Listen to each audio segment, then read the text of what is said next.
যাচ্ছি। হ্যাঁ, দেখুন, বিজেপি হারছে, ভয়ঙ্কর ভাবে হারছে। তৃণমূল কংগ্রেস আবার বিপুল ভাবে জিতছে মাননীয় মুখ্যমন্ত্রী মমতা বন্দ্যোপাধ্যায়ের নেতৃত্বে, মাননীয় অভিষেক বন্দ্যোপাধ্যায়ের সেনাপতিত্বে।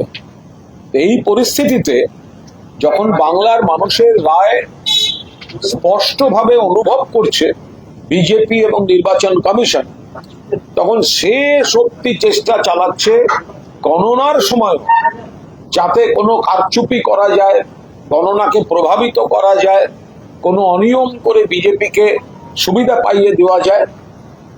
তো তৃণমূল কংগ্রেসের সৈনিকরা তা প্রতিহত করছে। তো সর্বশেষ একটি অপচেষ্টা করে সুপ্রিম কোর্টে সজোরে ধাক্কা খেয়েছে নির্বাচন কমিশন এবং জ্ঞানেশ কুমার। সুপ্রিম কোর্টে গিয়ে তৃণমূল কংগ্রেস আবার প্রমাণ করে দিয়েছে যে জ্ঞানেশ কুমার এবং নির্বাচন কমিশন কত বড় অন্যায় কাজটা করছে বিজেপি দালালি করতে গিয়ে। এ বিষয়ে কিছু কিছু সংবাদ মাধ্যমে যে সংবাদ পরিবেশিত হয়েছে, দুর্ভাগ্যজনকভাবে তা সত্যের অপলাপ। ফলে তৃণমূলের তরফে যিনি আইনজীবী ছিলেন কপিল সিব্বাল, তিনিও কিন্তু জানিয়ে দিতে বাধ্য হয়েছেন যে এই বিকৃত বা বিভ্রান্তিকর সংবাদ ঠিক হচ্ছে না। মুদ্রা বিষয়টা কি? মুদ্রা বিষয়টা হচ্ছে additional chief electoral officer West বেঙ্গলে বিজেপিকে সাহায্য করতে করতে শেষ মুহূর্তে সমস্ত রকম তালজ্ঞান হারিয়ে এমন একটা কমিউনিকেশন দিয়েছেন, তার অর্থ এই হয় যে কাউন্টিং সুপারভাইজার আর কাউন্টিং অ্যাসিস্ট্যান্ট, এই যে গণনার জন্য যে নিয়োগ হবে, সেটা শুধুমাত্র কেন্দ্রীয় সরকারি কর্মীরা বা সেন্ট্রাল পিএসইউ এমপ্লয়িজ তাঁরাই থাকতে পারবেন। এই এই এই এই এই ধরনের সার্কুলারটা কে দিয়েছেন পশ্চিমবঙ্গের অ্যাডিশনাল চিফ ইলেকটোরাল অফিসার। বুঝতেই পারছেন কে এবং কোন উদ্দেশ্যে দেয়া। যে শুধু কেন্দ্রীয় সরকারি কর্মীরা থাকতে পারবেন, অফিসাররা থাকতে পারবেন। গণনার সময় কাউন্টিং সুপারভাইজার এবং কাউন্টিং অ্যাসিস্ট্যান্ট। আমরা এটা চ্যালেঞ্জ করেছিলাম সুপ্রিম কোর্টে, আমাদের হয়ে কপিল সিব্বাল অ্যাপিয়ার করেছিলেন, আরো আইনজীবীরা ছিলেন, এবং সুপ্রিম কোর্ট আমাদের তরফ থেকে দাঁড়িয়েছিলেন কপিল সিব্বাল এবং শ্রীমতী মীনাক্ষী আরোরা, এবং যারা ছিলেন তারা পরিষ্কারভাবে বলেছেন এটা কিন্তু সম্পূর্ণভাবে যে রীতিনীতি এবং নিয়ম কানুন তার বিরুদ্ধে চলে যাচ্ছে। ফলে এখানে যেমন কেন্দ্রীয় সরকারের অফিসাররা থাকতে পারেন, রাজ্য সরকারের অফিসাররাও থাকবেন। কেন? কে বলেছে? কোথায় লেখা আছে শুধু কেন্দ্রীয় সরকারের অফিসারদের রাখা হবে? ইলেকশন কমিশন আর এই অ্যাডিশনাল চিফ ইলেকটোরাল অফিসার বিজেপিকে সাহায্য করতে গিয়ে যা করে বসেছেন, তার মানে হয় কাউন্টিং সুপারভাইজার হিসেবে শুধু কেন্দ্রীয় সরকারের অফিসাররা থাকবেন। তো এটা আমরা পরিষ্কার যেটা জানিয়েছি যে এটা it was highlighted that such an interpretation and implementation of the communication would be contrary to the framework of a fair and balanced counting process. Supreme court respond করেছেন অত্যন্ত পজিটিভ চেহারায় এবং পরিষ্কার জানিয়ে দিয়েছেন দুপক্ষকে শোনার পর যে এটা শুধুমাত্র এটা চলতে পারে না, এটা যে নিয়ম অনুযায়ী চলবে তাতে both state government and central government এমপ্লয়িরা থাকবে। অর্থাৎ election commission additional chief electoral officer এমন একটা বিভ্রান্তি ছড়িয়ে চেষ্টা করছিলেন যে কাউন্টিং এর সুপারভাইজার এবং কাউন্টিং অ্যাসিস্ট্যান্ট হিসেবে শুধুমাত্র কেন্দ্রীয় সরকারের কর্মীরা থাকবে। এটা চ্যালেঞ্জ করে তৃণমূল কংগ্রেস সুপ্রিম কোর্টে যায় এবং সুপ্রিম কোর্ট পরিষ্কারভাবে জানিয়ে দিয়েছেন যে নিয়মটা মেনে চলতে হবে তাতে কেন্দ্রীয় সরকার এবং রাজ্য সরকার দুপক্ষের অফিসাররাই থাকতে পারবেন। অর্থাৎ যে অপচেষ্টা জ্ঞানেশ কুমারের ইলেকশন কমিশন এবং এই অ্যাডিশনাল চিফ ইলেকটোরাল অফিসার যারা করতে চাইছিলেন তারা আবার বড়সড় ধাক্কা খেয়েছেন। গণনা শেষ ভরসা তাদের, যদি বিজেপিকে 30 থেকে 40 বা 40 থেকে 42টা সিটে তোলা যায়, সেই জন্য তারা কাউন্টিংয়েও শেষ চেষ্টা করছেন এবং এই ধরনের একটা অপকীর্তি করতে গেছিলেন। তৃণমূল বাধা দিয়েছে, সুপ্রিম কোর্টে গেছে, দুপক্ষের সওয়াল হয়েছে এবং সুপ্রিম কোর্ট পরিষ্কার জানিয়ে দিয়েছে যে সেন্ট্রাল গভর্নমেন্টের কর্মীদের পাশাপাশি, অফিসারদের পাশাপাশি এখানে অবশ্যই রাজ্য সরকারের অফিসার এবং কর্মীরা থাকবেন। বলছি আজকে বিকেলে আপনাদের একটা মিটিং আছে, মুখ্যমন্ত্রী মমতা বন্দ্যোপাধ্যায় এবং অভিষেক বন্দ্যোপাধ্যায় করবেন, তাই এই বৈঠকের উদ্দেশ্য এই একটু ওখানে আমার পীযূষ আছে, একবার কাউকে ডাকবে, একবার দেখো না বাইরে পীযূষ বল।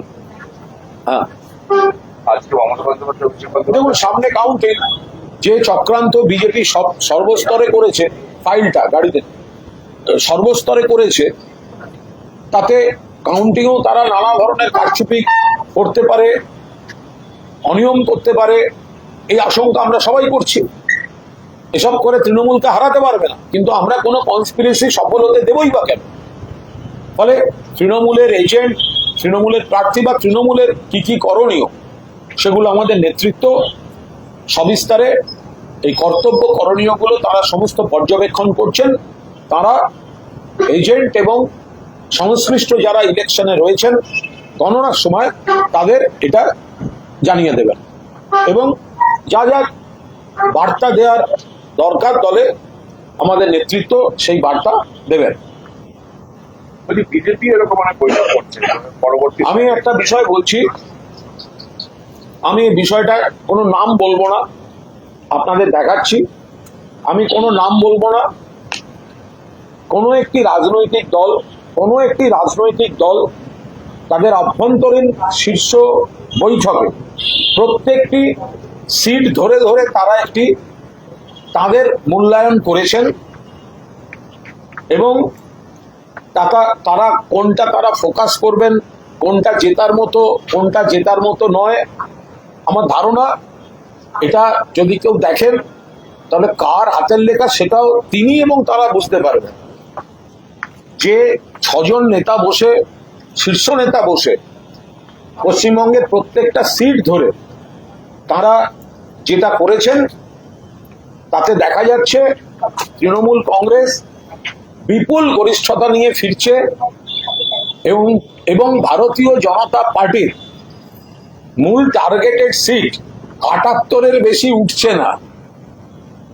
এটা কারা করেছেন, কোন দলের, আমি কোনো মন্তব্য করছি না, কেউ বলবেন না, আমি শুধু দেখাচ্ছি। কারণ যাদের এটা তারা দেখলেই বুঝতে পারবেন এটা কাদের। তাদের 6 জন শীর্ষ নেতা সেই বৈঠকটায় ছিলেন, 6 জন, 6। তার মধ্যে 3 জন এই রাজ্যের, 3 জন হয়তো এই রাজ্যের নন। তো তারা প্রত্যেকটা সিট ধরে তাদের সর্বশেষ পরিস্থিতি তারা ব্যাখ্যা করেছেন এবং তাদের মূল্যায়ন তারা তৈরি করেছেন এবং এই মূল্যায়নে যা শেষ পর্যন্ত উঠে আসছে এবং তারপর তারা কিছু কাটাছেড়াও করেছেন, তারা সেই জায়গাটায় কিছু কাটাছেড়াও করেছেন এবং কার হাতের লেখা সেগুলো তারা এবার দেখতে পাচ্ছেন, মানে তারা চিনতে পারবেন। তো তাতে দেখা যাচ্ছে ওরা সব মিলিয়ে একটি সংখ্যা আসছে 78, 78। তো 78 আসন কোনো একটি দল, তৃণমূল নয়, তারা তাদের সর্বাধিক জয় সম্পর্কে নিশ্চিত 78টি কেন্দ্রে এবং তারপর তারা সেই অনুযায়ী শেষ 2-3 দিন এবং কাউন্টিং পর্যন্ত কোন কোন সিটে কতটা গুরুত্ব দেবেন তাদের শীর্ষ নেতৃত্ব যারা পশ্চিমবঙ্গে থাকেন না তাদের মতামত নিয়ে তারা 6 জন মিলে এটা তৈরি করেছিলেন। তো যাদের জিনিস তারা তাদের হাতের লেখা তারাই চিনতে পারবেন, তাহলে আমাকে যেন নাম বলতে বাধ্য না করেন। আমি শুধু এইটুকু বলছি যে আমাদের বিরোধীরাও নিশ্চিত 200-র বেশি আসন নিয়ে, আমরা তো বলছি 230+, কিন্তু আমাদের বিরোধীরাও নিশ্চিত 200-র বেশি আসন 225-30 নিয়ে তৃণমূল কংগ্রেস মমতা বন্দ্যোপাধ্যায় নেতৃত্বে ফিরে আসছে। এবং আমাদের কোনো একটি প্রতিপক্ষ পক্ষ তাদের শীর্ষ নেতাদের বৈঠকে একবারে একের মেকলিগঞ্জ থেকে প্রত্যেকটা সিট ধরে তাদের যে অ্যানালিসিস করেছেন, তার বিভিন্ন গ্রেড করেছেন, এবং এবং কোনো জায়গায় আবার ধরেছেন তাদের স্ট্রং ফ্যাক্টর, কোনো জায়গায় তারা বলেছেন কোনটা ফ্যাক্টর, কোথায় কত নাম্বার দিয়ে তারা হিসাব করছেন, সেগুলো সব তাদের যার হাতের লেখা তিনি বুঝতে পারবেন। তিনি হয়তো বাংলায় থাকেন না, ডেলি প্যাসেঞ্জারি বা এই ধরনের করেন, তো তিনি তার হাতের লেখা তিনি চিনতে পারবেন। এখন 6 জনের মধ্যে কোথা থেকে কে কোথা দিয়ে কি বেরিয়েছে সেসব প্রশ্নের তো উত্তর দেওয়া যাবে না। কিন্তু কথা হচ্ছে 78 এই ফিগারটা কোন একটা দল তারা তৈরি করে রেখেছে, মুখে যাই বলুক। সেই জন্য গত পরশু অব্দি তাদের অনেক হাঁকডাক ছিল। গতকাল থেকে ভাষা হচ্ছে বাংলার মানুষ ভোট দিয়েছেন, ভোটের রায় মেনে নিতে হবে, এইসব ভাষার পরিবর্তন হতে শুরু করেছে।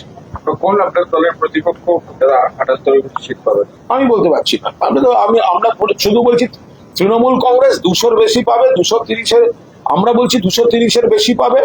সেরকম হলে 250-র কাছাকাছি যাবে, 200-র বেশি তো পাবেই। প্রথম দফায় হয়ে গেছে সেঞ্চুরি, দ্বিতীয় দফায় ডাবল সেঞ্চুরি। এবার কোন দলের শীর্ষ নেতারা বসে তারা নিজেরা হিসেব করে 78-এর বেশি যেতে পারছে না, সেটা সেই দলের যাদের হাতের লেখা, যারা বসেছেন, যাদের দিল্লির নেতারা বলেছিলেন ডান দিক বাঁ দিকের টাইপটা করে রাখবেন, যে অ্যাসেম্বলি নেম আর ক্যাটেগরিটা তারা করে রাখবেন, আর মূল্যায়নটা সব রিপোর্ট নিয়ে এসে তারা নিজেরা বসাবেন। হাতের লেখাটা তার। এবার কার হাতের লেখা তিনি জানেন, আমি আর নামটা বলি কেন। এই একটা ছবি কালীঘাট থানার এটা গৌতম দাস অতি পাকামি করতে গেছেন, ও সাসপেন্ড হয়ে যাওয়া হয়ে গেছে, ভালো হয়েছে। পাকামি করতে গেছে, ভেবেছে যারা বসিয়েছে তাদেরও সব বন্দুক দেখিয়ে খুশি করলে বোধহয় ইয়ে হবে, বিজেপির হয়ে কাজ করেছে, বিজেপি সুপারিশ হয়েছে, অবিলম্বে শুধু সাসপেন্ড নয়, যে ওসি নিজের চেয়ারে নিয়ে পোস্ট দেন। পুলিশের অনেক ভালো কর্মী আছেন, অনেক দায়িত্বশীল ওসি আছেন, অনেক দায়িত্বশীল অফিসার আছেন, তারা কাজ করছেন। কিন্তু ওই বিজেপি রেকমেন্ডেশনে বসে যারা বন্দুক তাক করে ভাবছেন যে একদম অনেক কিছু, এইসব ওই মুজরো সিংহমের এই সমস্ত ছোঁয়াচ লেগেছে, মুজরো সিংহমের ছোঁয়াচ লেগেছে। তো ওই সব ভাব দেখাতে গেলে এদের সাসপেন্ড কেন? ভবিষ্যতে যাতে কোনো থানায় না ফিরতে আসতে পারে, তাই দেখা হচ্ছে। দাবি করছে বিজেপি সমর্থকদের বিক্ষোভ মিছিল 97 সে ওরা বুঝবে, ওদের বিষয়। সব জায়গায় ঠিকঠাক ভোট হয়েছে, এবার বিজেপি কোথাও সুবিধা করতে পারেনি, কোথাও কাঁদতে যাচ্ছে। কলতায় গিয়ে যেহেতু ওই মুজরো সিংহাম ঘুরে বেরিয়েছে ওখানে, তো সেখানে তাদের বিজেপি আবদার করছে, ভেবেছে মামার বাড়ি হচ্ছে নির্বাচন কমিশন তাদের ব্যাপার। আমরা এইসব মানুষকে কেন বিরক্ত করবে? ঠিকঠাক ভোট হয়ে গেছে।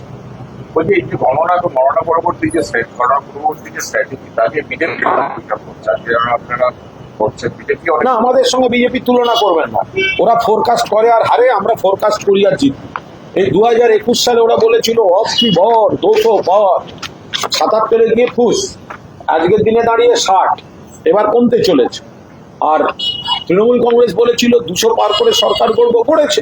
24 সালে ওরা বলেছিল ওদের লোকসভার সাংসদ বাড়েনি, ওদের কমে গেছে, বিচ্ছিরি ভাবে কমে গেছে, আর তৃণমূল কংগ্রেসের বেড়েছে। তো বিজেপির সঙ্গে আমাদের তুলনা করছেন কেন? ওরা ফ্লপ জ্যোতিষীর পার্টি, ফুটপাতের ধারে টিয়া পাখি নিয়ে, মুখের কার্ড নিয়ে যেগুলো বসে থাকে, ওগুলো হচ্ছে বিজেপির সব বাইরে থেকে আসা বিজেপি নেতা। তো ওইগুলো সঙ্গে আমাদের তুলনা করছেন কেন? আমরা যেটা বলি মানুষকে সমীক্ষা করে বলি, মানুষের পালস বুঝে বলি, সেই জন্য সেটা মেলে গোটা পোস্টাল ব্যালট নিয়ে আপনারা যে অভিযোগ করছেন সেটা ঠিক কি? হ্যাঁ, আমাদের বক্তব্য হচ্ছে পোস্টাল ব্যালটের নামে যেগুলো ঢুকছে বা ঢোকানো হয়েছে সেগুলো সত্যিই পোস্টাল ব্যালট কিনা। প্রথম দিন তো সোর্সটা আমাদের দেখতে দেওয়া হয়নি, ফলে সেটা অন্য কোনো জায়গা থেকে ছাপ্পা মেরে আসছে কিনা সেটা নিয়ে আমরা প্রশ্ন তুলেছি, এবং ওদেরকে যা আমাদের বলা হয়েছে। বলছি দেখা যাচ্ছে যে গোটা রাজ্যের মধ্যে ডায়মন্ড হারবার লোকসভা কেন্দ্রের মধ্যে ডায়মন্ড হারবার নিয়ে প্রচন্ড ভয় আছে মনে হয়। ডায়মন্ড হারবার ওদের একদম অ্যালার্জির জায়গা, প্রচন্ড ভয়। ये डर हमें अच्छा लगा। डायमंड हार्बर में वो मुजरा सिंघम घूम रहा है, डायमंड हार्बर के लिए रिपोल हो रहा है, तो ये डायमंड हार्बर, वो तो डायमंड हार्बर से डरता है, और ये जो हो रहा है भाजपा का इतना दावी दावा, ये पैनिक रिएक्शन है। डायमंड हार्बर के भय पाए तो डायमंड हार्बर के पैनिक रिएक्शन হয়ে যাচ্ছে। ये डर हमें अच्छा लगा। वो যতবার রিপোল হোক জিতবে তো তৃণমূল। আচ্ছা, কোথাও কি অভিষেক বন্দ্যোপাধ্যায় যেহেতু ওখানকার MP, আমি তো বলছি অভিষেক বন্দ্যোপাধ্যায়কে টার্গেট করছে, যে তোমার এমপি অভিষেক বন্দ্যোপাধ্যায়কে ভয় পাচ্ছে, ডায়মন্ড হারবারকে ভয় পাচ্ছে, ওখানকার বিজেপি ডায়মন্ড হারবার নিয়ে বাড়াবাড়ি করতে যাচ্ছে। আরে ভাই, এত লাভে লাভ কি? শেষ পর্যন্ত তো তোমরা হারবে আর তৃণমূল জিতবে। ফলতার ফলতা হাতে থেকে হয়তো ওখানে বিক্ষোভ করছে বিজেপি, কারণ ফলতা থেকে প্রচুর অভিযোগ এসছে কমিশনের কাছে, যদিও এখনো পুনর্নির্বাচনের হয়নি, সিদ্ধান্ত হয়নি। ও বিজেপি আমির খানকে গ্রেপ্তারের জন্য দাবি জানানো হচ্ছে। মামার বাড়ি অন্য রাজ্যের বিভিন্ন অভিযোগে অভিযুক্ত অফিসারদের এখানে পাঠিয়ে গুন্ডামি করানোর জন্য শেখানো হচ্ছে, আর এখানকার ঘরের ছেলেদের অ্যারেস্ট করা হবে। কেউ কোনো সত্যিকারের অপরাধ করে থাকলে আইনের পথে চলবে, কিন্তু বিজেপি তারা হারবে বলে নাটক করবে আর অ্যারেস্টের দাবি করবে, আর সেটা ইলেকশন কমিশন চালিত পুলিশ সেগুলো মানবে, হজম করবে, এসব চলতে পারে। আজকে বিজেপি রাজ্য সভাপতি অভিযোগ করছেন যে আমরা ক্ষমতায় এলে, মানে বিজেপি ক্ষমতায় এলে 1 সপ্তাহের মধ্যে ওই হিসেব সামনে আসবে যে আপনারা মামলার পিছনে কত কোটি টাকা খরচ। ওরা প্রথম বলুক যে কেন ভোট মিটতে না মিটতে বিজেপি রাজ্য সভাপতি আগে বলুন কেন মানুষের সঙ্গে এত বড় প্রতারণা হলো। আপনারা গত কদিনে যত খরচা করে, যত ডেলি প্যাসেঞ্জারি করে দিল্লির প্রধানমন্ত্রী স্বরাষ্ট্রমন্ত্রী গেলে যত সভা করেছেন, একবারও তো মানুষকে বলেননি ভোটের পরেই আপনারা সব দাম বাড়াতে চলেছেন। আপনারা এলপিজি 7 টাকা দাম বাড়িয়েছেন, আপনারা 993 টাকা বাড়িয়েছেন কমার্শিয়াল গ্যাসের দাম। সব ইন্ডাস্ট্রিতে, এমপ্লয়মেন্টে সাধারণ মানুষের উপরে প্রভাব পড়বে, আরো কি বাড়াতে চলেছেন। তো আপনারা তো এগুলো তো মানুষের সঙ্গে প্রতারণা হবে। ভোট অব্দি মিষ্টি মিষ্টি কথা, ডেলি প্যাসেঞ্জারি, আর ভোটের পরের দিনই দাম বাড়ানো। এটা নিয়ে আগে রাজ্য বিজেপি সভাপতি ক্ষমা চান মানুষের কাছে, যে আপনারা মানুষকে ভুল বুঝিয়ে এসছেন, আপনারা মানুষকে মিথ্যা প্রতিশ্রুতি দিয়ে এসছেন, আর ভোটের পরেই আপনারা দাম বাড়িয়ে মানুষের সঙ্গে বিশ্বাসঘাতকতা করেছেন।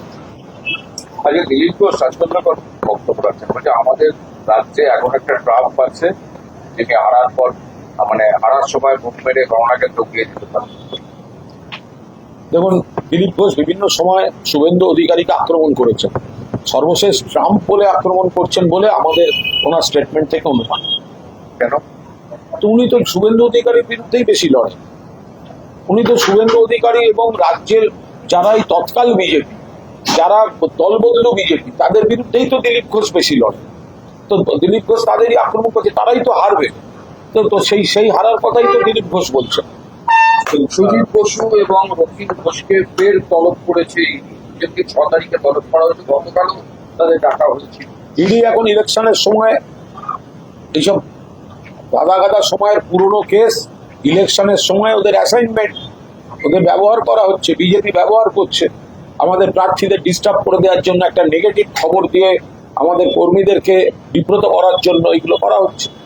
বাকিটা আইনের বিষয়টা উনি বা ওনাদের আইনজীবীরা বলতে পারে। ওসি কালীঘাট যে গৌতম দাস ওনাকে সাসপেন্ড করা হলো, আর নতুন একজন মহিলাকে ওসি করা হলো। বলে দিলাম তো, যে ওসি কালীঘাট ওই বিজেপি সুপারিশে পোস্ট পেয়ে মুজরো সিংহমের মতো সাজতে যান, সঙ্গে সঙ্গে ওই বন্দুক দিয়ে সব ছবি তোলেন ওসির চেয়ারে বসে, শুধু সাসপেন্ড কেন, যেন জীবনে কোনো ওসির চেয়ারে না বসতে পারে, মেন স্ট্রিমে না ফিরতে পারে, তার ব্যবস্থা নেওয়া হচ্ছে। কিন্তু ফলতা নিয়ে এত কমপ্লেন জমা পড়েছে, ইলেকশন কমিশন সেটা স্কুটিনি করে দেখছে, পুনর্নির্বাচন হয়তো রেজাল্টের পরেও হতে পারে, এমন সম্ভাবনা তৈরি হচ্ছে। ফলতাকে নিয়ে এত অভিযোগ কেন? বিজেপি যদি কোথাও গিয়ে কেঁদে নাটক করতে যাচ্ছে, আমরা কি করে পাল্লা দিতে পারে না সংগঠনের সঙ্গে। মানুষ ভোট দিয়েছে, বিজেপির লোকেরা নিজেদের মধ্যে গন্ডগোল করেছে, তাদের ব্যাপার। আর একটা বুথ, দুটো বুথ, 10টা বুথে দিয়ে কি হবে? ও যাবে যে ব্যবধানে তৃণমূল জিতবে, তো ওই বুথে রিপোল করে হবে কি হবে? ঠিক আছে, ওকে, তাড়াতাড়ি তাড়াতাড়ি